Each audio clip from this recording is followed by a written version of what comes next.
오늘은 팔복의 8번째 시간이고 팔복이라고 얘기했으니까 마지막 팔복 설교가 되겠습니다.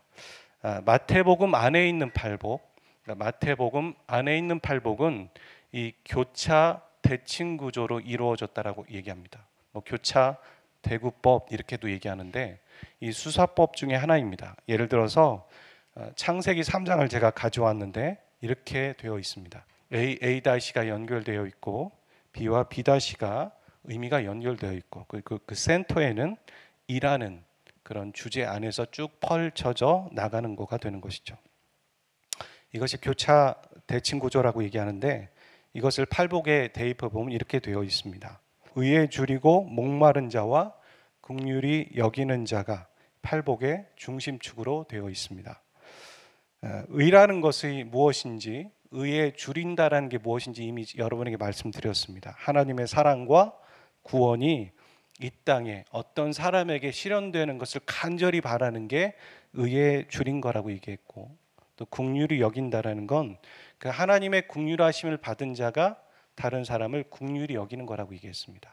그러니까 이렇게 봤을 때 팔복의 가장 핵심 구절 중심에는 뭐가 있냐면 하나님의 나라가 오시는 거와 그 다음에 다른 사람을 긍휼히 여기는 것이 아주 기본 바탕으로 시작되는 것이고, 이것이 바로 천국 백성이 가져야 될 기본적인 마음이라는 것입니다.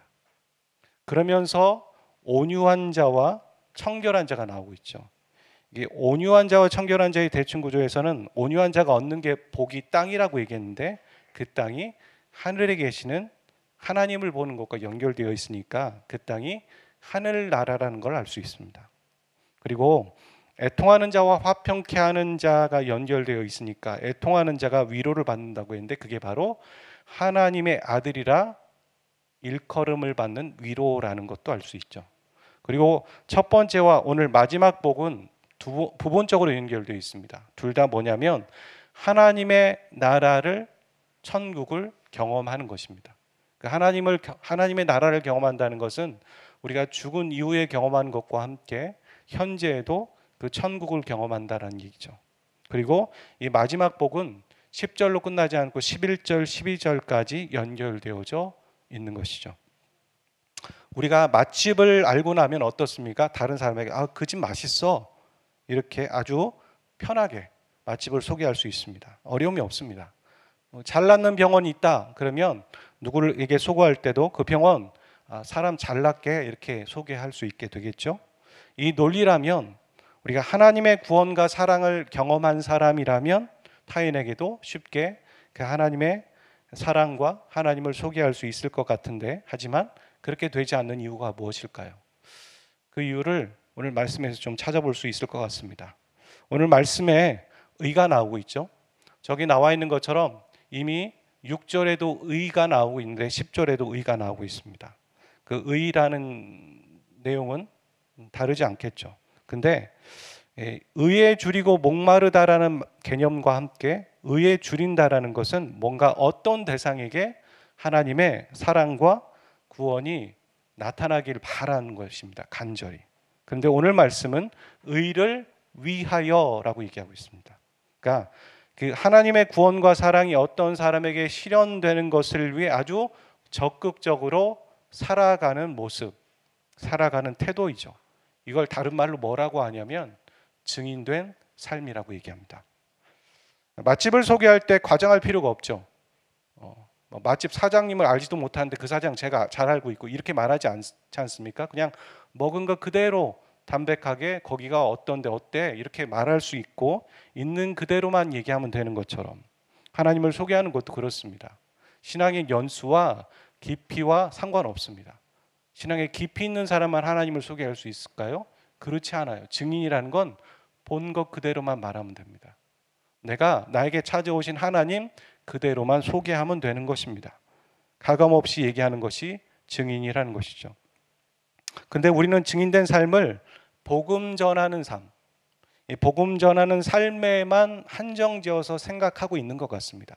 여러분 어떠십니까?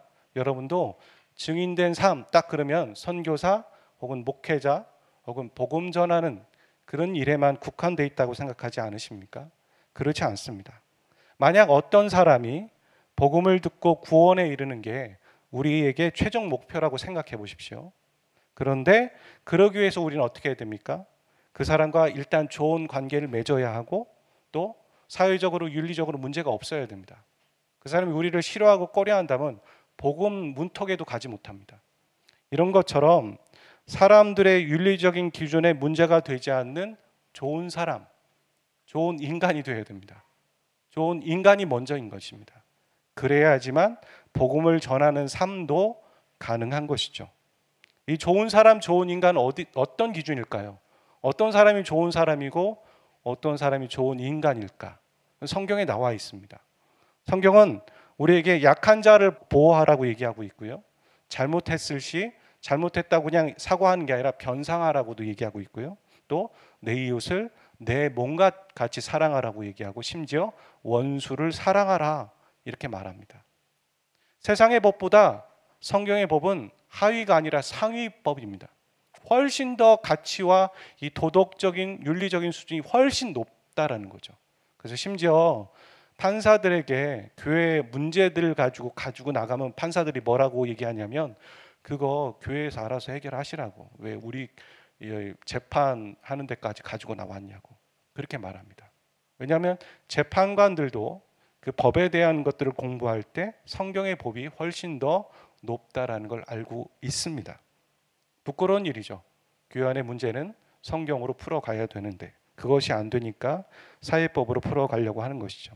여하튼 우리가 증인된 삶이라고 얘기하고 좋은 이웃, 좋은 인간이 되는 기준은 바로 성경에 나와 있다라는 것이죠. 그렇게 보면 여러분, 증인된 삶이란 복음을 증거하는 것, 여러분이 생각하는 것처럼 그런 것도 있지만 또 하나 성경대로 내가 살아가는 삶입니다. 성경대로 살아가야 다른 사람들 우리를 보고 관심을 갖고 매력을 느끼고 궁금해하면서 자신의 어려움이 있을 때 우리에게 다가와서 그 어려움을 토로하고 그때 우리는 기도하고 기도해주고 또 자연스럽게 기회가 된다면 복음도 전하게 된다라는 것이죠.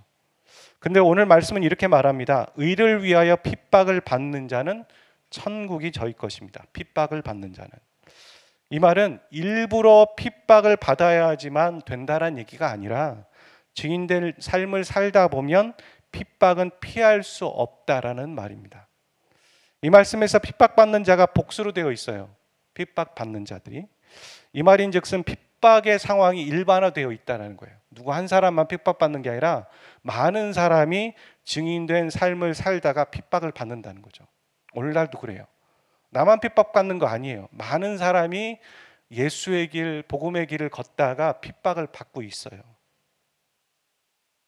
당시의 핍박은 오늘 말씀으로만 봤을 때 11절, 12절을 보면 당시의 핍박은 언어로 인한 고통과 고난이었던 것 같아요. 언어폭력은 마음에 깊은 상처를 줍니다. 가벼운 게 아닙니다. 구약의 선지자들도 이런 박해를 받았다라고 12절을 나오고 있죠. 구약의 선지자들도 하나님의 말씀을 전하다가 이런 핍박을 받았고 그 핍박이 바로 오늘 우리가 받는 핍박이다. 그렇게 생각해 보면 상당히 영광스러운 핍박입니다. 우리만 받는 게 아니라 구약의 우리가 믿음의 선배들도 다 받아왔다라는 것이죠. 이렇게 핍박이 있다라는 것은 어떤 의미를 갖고 있냐면요, 세상의 사람들이 복음을 받아들이지 않았다라는 거예요. 세상에 많은 사람들이, 훨씬 많은 사람들이 하나님의 말씀과 뜻과 정반대된 삶을 살아가고 있다라는 것이 바로 핍박이 있다라는 것이죠. 여러분, 세상이 더 악해질수록 핍박은 더 심해질 것입니다. 그게 성경의 증언입니다. 그래서 세상은 종말을 향해 가고 있기 때문에, 악을 향해 가고 있기 때문에 핍박은 더 심해질 것입니다. 여러분, 이 핍박에 대해서 함구하고 있지 않고 성경은 말하고 있습니다. 디모데후서 3장 12절 말씀인데요, 같이 한번 읽어볼까요? 시작.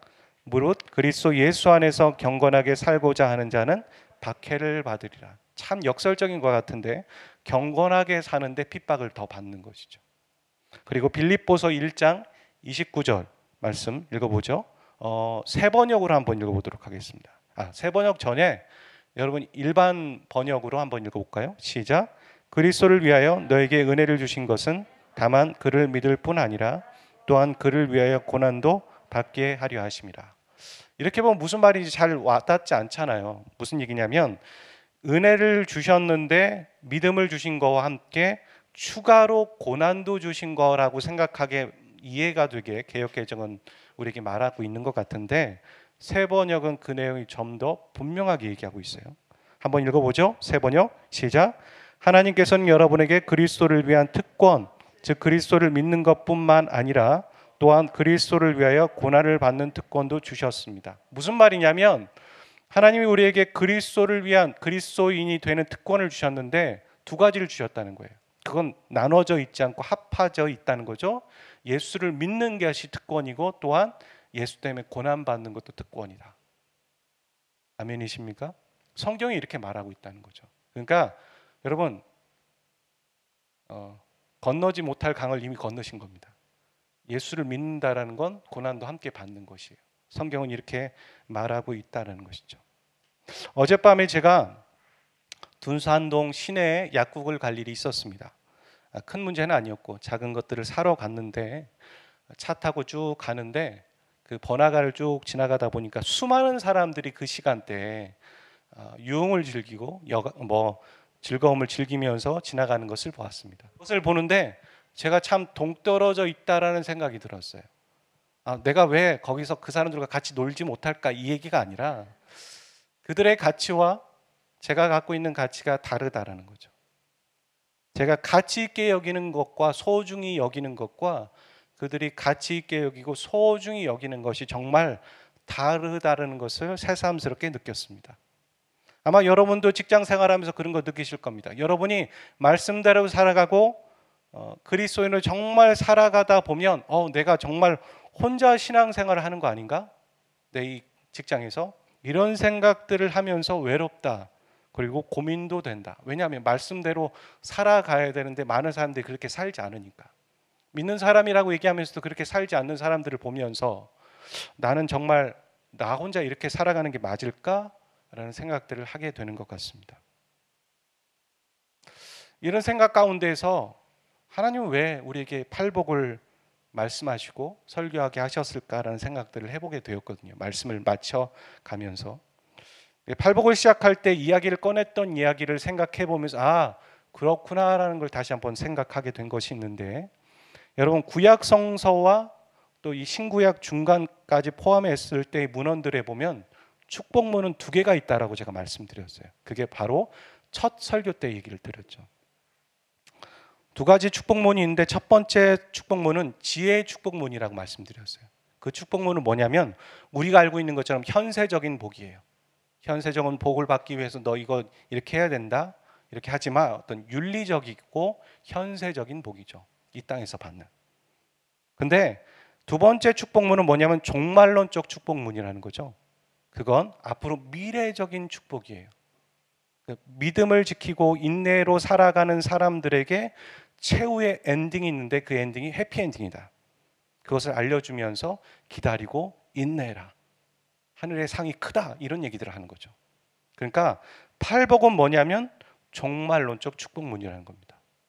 이 땅에서 어떻게 복받고 살아야 되나 이렇게 생각하셨다면 팔복은 여러분의 마음에 전혀 와닿지 않을 거예요. 하지만 천국을 소망하고 하늘나라에서 내 상급이 쌓아진다는 그런 기대와 천국 백성으로서 살아간다고 생각한다면 이 복은 이해가 될 거예요. 그리고 이 종말론적 축복문이 사람들에게 주는 기능은 뭐냐면 위로입니다. 위로. 그와 함께 격려라는 거죠. 팔복은 우리에게 이렇게 살아가라고 윤리적인 얘기를 하고 있지 않아요. 그리고 현세 이런 복을 받을 수 있다라고 말하지도 않아요. 정반대예요. 현세가 아니라 천국에서 누릴 복을, 미래의 복을 우리에게 얘기하고 있어요. 그리고 믿음으로 사는 여러분, 그렇게 사는 게 맞아요 라고 인증하고 있다는 거죠. 이 말씀을 듣는 여러분이 얼마나 이렇게 살고 있는지는 그 다음 문제일 겁니다. 하지만 이 말씀대로 살아가려고 노력하는 어떤 사람에게 이 말씀은 위로가 될 겁니다. 하나님 그 사람에게 이 위로로의 말씀을 하고 계신 겁니다. 어떻게 살아가고 있는지에 대한 그 수준은 그 다음 문제라고 말씀은 드렸지만 하나님은 여러분이 이렇게 살아가도록 여러분을 성화시켜 가고 계십니다. 그분의 이름을 걸고. 저는 개인적으로 대학교 때 처음으로 이 팔복을 신학교 다니는 친구로부터 전해 들었습니다. 이건 이거야, 이건 이거야. 저희 안에 3명이서 하는 로뎀나무라는 기도 모임이 있었거든요. 그 얘기할 때 그 말씀을 듣고 되게 동경이 되었습니다. 너무 멀다. 와, 내가 이렇게 따라가기 너무 어렵다라는 생각과 함께 동시에 동경이 되었습니다. 나도 그렇게 살고 싶고 그 영적인 원리와 하나하나를 제대로 알고 행동하고 싶다. 그리고 저는 지금에까지 오게 되었습니다. 똑같습니다. 여러분 안에 하나님께서 성령이죠. 분명히 정확하게 얘기하면 성령께서 여러분을 성화시켜 가시고 이 복이 정말 가치 있고 의미 있고 이 복대로 살아가야 된다는 걸 여러분에게 알기 원하시고 알려주고 계십니다. 그것을 믿으십시오. 여러분의 실력을 믿지 마시고 하나님의 실력을 믿으시고 하나님의 열심을 믿으십시오. 장기하와 얼굴들, 그 가수 아십니까? 예, 입에 붙지 않아서 장기하와 얼굴들 곡 중에 아무것도 없잖아, 없잖아라고 되어 있더라고요. 아무것도 없잖아라는 노래가 있습니다. 제가 가사를 한번 들어봤고 가사를 제가 적어왔는데 한번 읽어드릴게요. 터벅터벅 느릿느릿 황소를 타고 왔다네. 푸른 초원을 찾아 여기까지 왔다네. 갑자기 노래가 들립니다. 초원에 풀이 없어 소들이 비쩍 마를 때쯤 선지자가 나타나서 지팡이를 들어 풀이 가득 덮인 기름진 땅이 나온다길래 죽을 똥 살 똥 왔는데 여긴 아무것도 없잖아.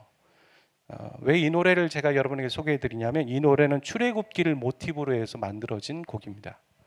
물론 모티브로 했지만 무엇을 이 사람들이 말하고 싶은지는 나와 있지 않아요. 그래서 해석이 분분하긴 하겠지만 여러분 이스라엘 백성이 애굽을 뒤로하고 나왔는데 광야에는 아무것도 없었죠. 그렇죠? 정말 풀 한 폭이 없는 광야를 다니고 있고 이 말이 맞는 것 같지만 이 말은 틀렸습니다. 이스라엘 백성들이 광야에 나올 때 하나님도 함께 나오셨습니다. 그리고 광야에 이스라엘 백성들과 함께 동행하고 계시다라는 거죠. 그래서 이 말은 틀린 겁니다. 하나님이 우리와 함께하고 계시다라는 겁니다. 하나님은 하늘에 계신 것이 아니라 우리 이 땅 가운데 하나님의 백성으로 삼으시고 이 땅의 광야와 가나안 땅을 거닐게 하시지만 하나님이 함께 하시면서 내가 너희와 평생 함께 하겠다라고 얘기하고 계시다는 것이죠. 동행의 약속. 그게 바로 천국을 경험할 것이고 천국이 너희 것이다라는 약속인 것입니다. 이 팔복은 처음 복과 마지막 복이 그 복으로 맞춰져 있고 닫혀져 있는 것이죠. 마태복음 28장 19절과 20절은 이렇게 말하죠. 그러면 너희는 가서 모든 족속으로 제자를 삼아 아버지와 아들과 성령의 이름으로 침례를 베풀고 내가 너에게 분부한 모든 것을 가르쳐 지키게 하라. 볼지어다 내가 너희와 항상 함께 있겠다라고 임마누엘의 약속을 하고 계십니다. 여러분 오늘날도요 사람들이 외로워서 자신의 소중한 목숨을 끊는 사람들이 있어요. 자기의 마음을 아무도 알아주지 않는다고 생각하고 왕따 같다라고 생각해서 학생들이 극단적인 결정을 하고 어려움을 겪는 거예요. 근데 누군가가 나와 함께하면서 우리의 마음을 이해하고 알고 있다라고 얘기하고 내가 너를 정말 존중한다고 얘기한다면 그 사람은 살 수 있어요. 함께라는 건 되게 중요한 메시지를 우리에게 주고 있는 것이죠. 여러분 혼자인 것 같으십니까? 하나님이 우리와 함께하고 계십니다. 이스라엘 백성들에게 광야에 나오신 것처럼 함께 나오신 것처럼 우리와 이 광야에서 가나안에서 함께 거닐고 계십니다. 여러분의 직장 생활 가운데 가정의 문제 가운데 여러분이 정말 남에게 얘기하지 않고 있는 그 고민들 가운데도 하나님은 함께 하고 계시다라는 겁니다. 그것이 가장 큰 복이라는 것이죠. 사랑하는 저와 여러분 이 팔복을 마칩니다. 여러분 이 땅의 복이 아니라 천국의 복 천국의 상급을 쌓아가시기를 바랍니다. 하나님의 나라의 가치의 백성이 되는 사람들은 어떤 가치와 어떤 기준을 가지고 살아가야 될지 다시 한번 정리하시기를 바랍니다. 우리가 얼마나 세상의 가치와 기준에 오염되어 있는가 발견하시고 또한 우리가 어떤 가치와 기준대로 살아가야 될지 우리가 이 땅에 살지만 하나님의 대사이고 천국 백성이라는 걸 기억하시며 살아가시길 바랍니다. 여러분, 복음을 전하는 것만 의를 위하여 핍박받는 게 아닙니다. 의를 위하여 살아간다는 건 내가 하나님의 사람으로, 좋은 사람으로, 좋은 이웃으로 사람들에게 살아간다는 거예요. 그게 쌓여야지만 복음을 전할 수 있는 단계까지 이르게 되는 것입니다. 그거 기억하시고 먼저 내가 좋은 사람으로 살아가십시오. 그리고 하나님의 복을 누리시며 한 주 살아가시는 저와 여러분 되시기를 주의 이름으로 축복드립니다. 안개 속에서 주님을 보내 아무도 없을 것 같던 그곳에서 손 내미셔서 나를 붙드네 길 잃고 쓰러져 가던 그곳에서 주 말씀하시네 내 손 잡으라고 내가 곧 길이요 진리 생명이니 나 그 길을 보내 주 예비하신 곳 다른 길로 돌아서지 않으리 예수의 길 그 좁은 길 나는 건네 주 손잡고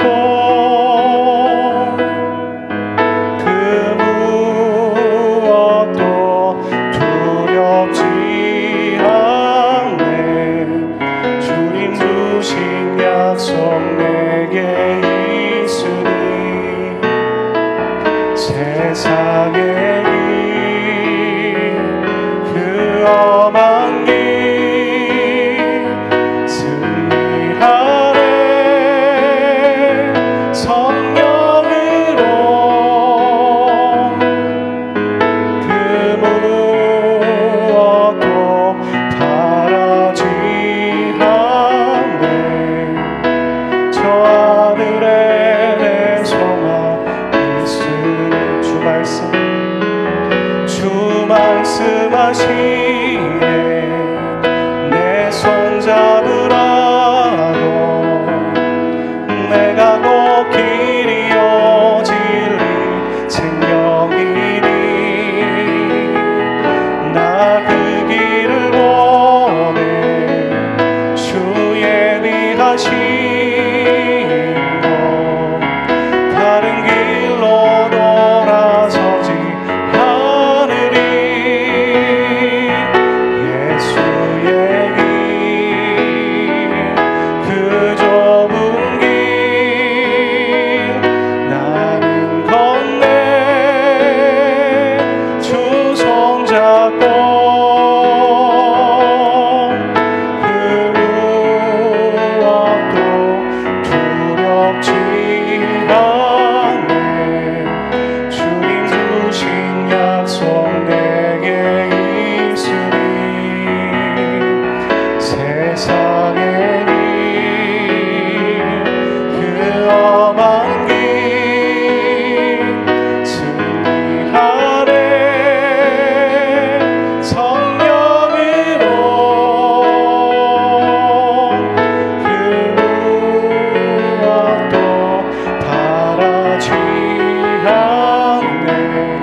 기도하겠습니다.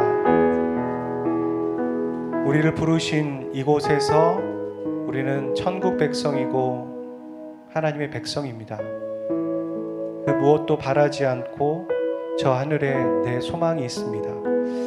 이런 믿음의 고백으로 내가 살 수 있기를 소원합니다. 이 팔복이 나의 복이요, 이 팔복을 말씀하시는 하나님의 위로가 나에게 정말 위로답게 느껴지는 내가 되기를 소원합니다. 내가 있는 곳에서 나만 살아있는 것이 아니라 하나님, 죽어가는 영혼들, 이미 심판받은 그 영혼들에게 예수를 전하고 또한 믿음을 전할 수 있는 제가 될 수 있기를 소원합니다. 그러기에 내가 좋은 이웃, 착한 사람으로 살아낼 수 있기를 원합니다. 우리 그렇게 같이 우리 자신 올려드리면서 기도하겠습니다. 기도합니다. 하나님, 우리에게 함께 하신다고 말씀하셨습니다. 하나님과의 동행과 하나님이 함께 하심을 우리가 기억하며 믿음으로 살아갈 수 있기를 원합니다.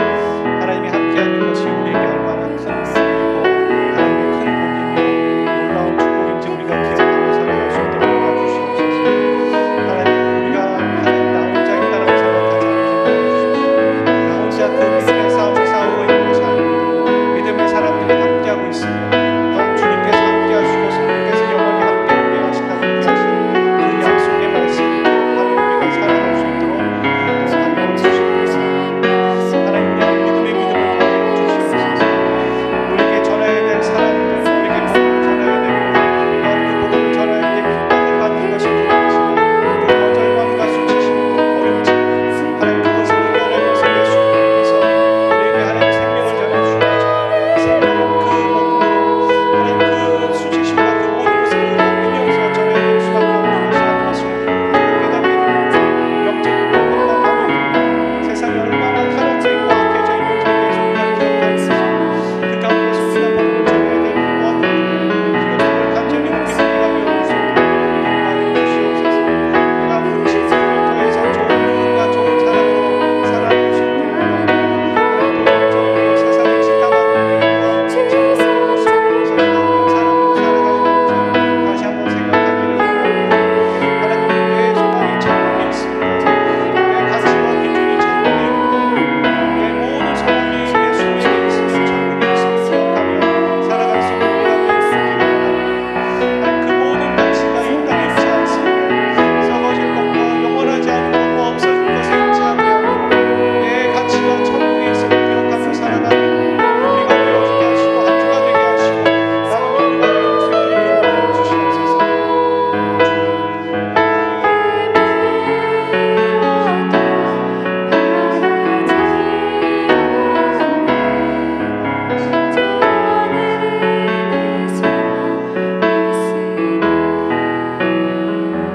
예수에게 그 좁은 길 나는 건너 주 손잡고 그 무엇도 바라지 않네. 주님 주신 약속 내게 있으니 세상의 길 그 험한 길 승리하네. 성령으로 그 무엇도 바라지 않네. 저 하늘에 내 소망 있으니. 하나님, 이 고백이 우리의 고백 되기를 원합니다. 그 무엇도 바라지 않고 하나님, 천국에 소망이 있고 천국에 내 집이 있으며 천국 본향이 내 집이라는 것을 기억하며 살아가는 이 땅에 사는 하나님의 대사로 살아갈 수 있기를 원합니다. 하나님, 우리의 중심 가운데 하나님의 위로가 진정한 위로가 되기를 원하고 이 팔복이 진정한 복답게 느껴지는 우리의 인생 되기를 소원합니다. 지금 우리가 어떻게 어떤 수준으로 이 팔복을 이해하는지는 다 알 수 없지만 우리를 빚어가시고 우리를 성화되게 하셔서 예수님 닮게 하시고 예수의 사람으로 예수의 성품 담고 살아갈 수 있도록 우리를 빚어가실 하나님, 성령 하나님을 기대하고 믿습니다. 우리를 내어드리오니 우리를 빚어주시고 우리를 하나님 사람답게 만들어 주시옵소서. 우리가 있는 곳에서 하나님의 복음을 전하며 하나님의 사랑을 전하며 이웃사랑을 실천하는 그런 한 주 되게 인도하여 주시옵소서. 이 모든 말씀 우리 주 예수 그리스도의 이름으로 기도하였습니다. 아멘. 이제는 우리 주 예수 그리스도의 은혜와 하나님 아버지의 극진하신 사랑하심과 성령님의 교통하심이 내가 너희와 항상 함께 하겠다는 그 약속의 믿음, 든든함을 갖고 믿고 한 주를 살아가기로 결정하는 모든 예배자들 그 심령 위에 이제부터 영원까지 항상 함께 하시기를 간절히 축원하옵나이다. 아멘.